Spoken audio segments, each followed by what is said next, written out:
y'all, it's Natalie for A Cherry on Top, and it's Technique Tuesday, and this month we are focused on texture.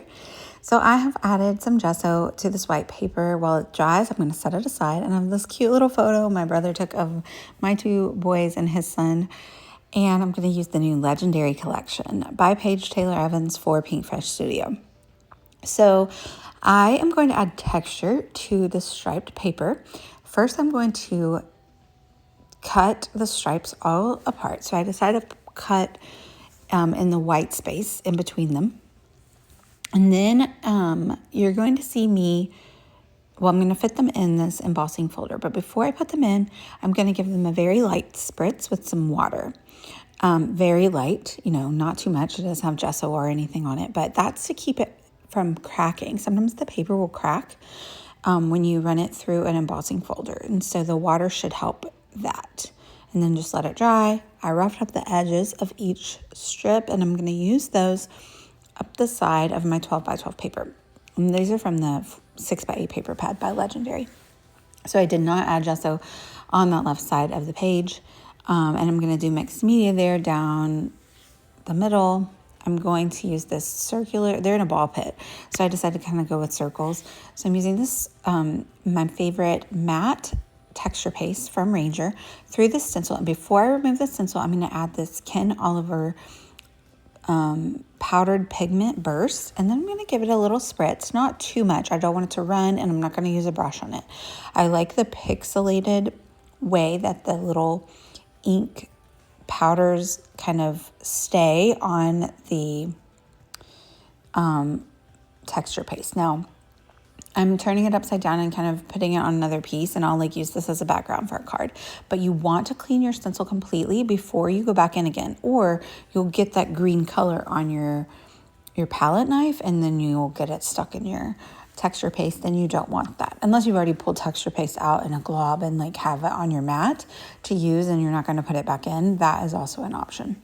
I went against my own rule. I removed the stencil. Don't remove the stencil before you put on your powdered pigment. I just placed it back on, and it worked just fine though. But you can use any powdered pigments. I know we have Lindy's Magicals in the store right now, which are super beautiful. And I think the Nuvo has a really fun brand. So try out your favorites and see. I've never yet met one that I don't like. So there I go again. I'm putting the texture paste stuff down, and then I'm adding water to it and getting even more of the color on. And hey, you might see a card with this background pop up on your feed soon. But I felt like it was just, you shouldn't waste it. It was so cute. And I love that color. That is one of my favorites. It's called Phthalo Green. So now I'm going to go back. I have opened the paper pad so I can see the order that the stripes go in. And I'm going to cut them in half because it's a 6 by 8. So it's not enough to go all the way down my 12 by 12 page. So I'm going to cut each in half and then adhere them down. Kind of rough up the edge or rip the edge, the end where it meets up with the texture paste. I'm going to end up putting in another strip of paper between those stripes and the texture paste, but I hadn't really planned that out yet. So I was kind of giving my paper more texture, right? So ripping your paper and roughing up those edges adds texture as well. So I'm really loving the way that looks.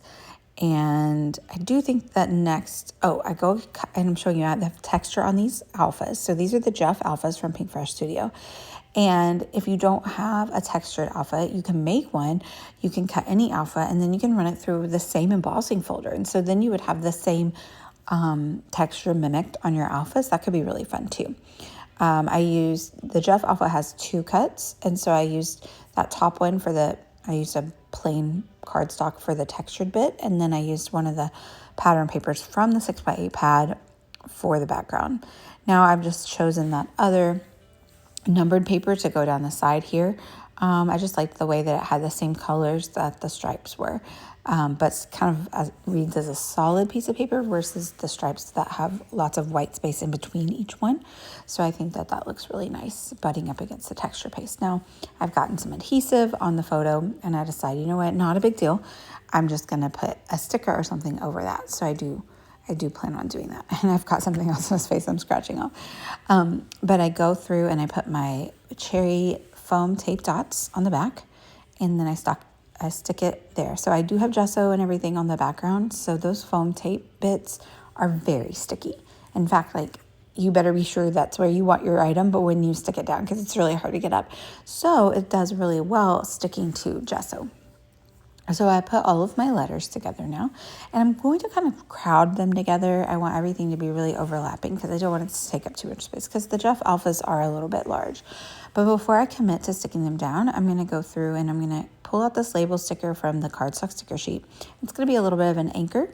I'm going to go around it with a pin, add a blue. It kind of is like akin to inking up the edges of a paper. It helps it pop off the page. And then I'm going to use that as an anchor for my mini puffy alphas.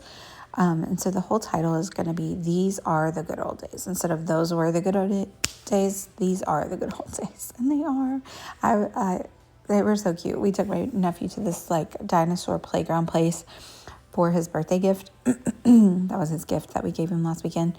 And it was so fun. And like, my kids are big kids, but they still enjoyed playing. And then if you wonder why they look like they have been in the rain shower, it's because they were sweating. They are gross and they are old and they are big, but they were sweating. Wally looks pristine, but they had fun and it was a really cool place. So I love that they can still like get in the playground and have fun with him, and they're helpful with him, but also like they're having their own time. We didn't see Lachlan for a really long time because he's really good about making other friends. So I went through the die cut ephemera pack and I pulled out these foliage bits, and I'm going to put 2 down from the bottom. And then I remembered that I want something to cover up the sticky, and I thought that the clock would work because these are the good old days. It kind of refers to time. And then I have this sticker I wanted to use to add some of that color from the left over towards the middle of the page. So I just cut it in half and it's going to be the anchor. I said we're almost done, but I want to add a little bit of a heart in there. I just wanted another little icon in there. I didn't want to leave it blank. And then I didn't mention this before, but when I finished off my title, I put another sentiment sticker down there. So I thought that was a really good anchor from the label at the top to kind of balance out the whole title. And now finally, I'm just adding in some enamel dots. These are from Alta New, and they kind of go with the green color that I put on the texture paste. I'm just using extra adhesive. I did with the puffy alphas as well, just to make sure that everything stays for a nice long time. I hope you've enjoyed this. I hope you got some good ideas for how to add texture to your page. You can see the close-ups at the end, but also you can go visit the gallery and see them. And then all of this legendary collection is still in stock. It's so good, y'all. Definitely check that out. And if you like what you see, you can go subscribe to my channel over at Natalie Dill here on YouTube. Thank you all so much for watching. Bye, y'all.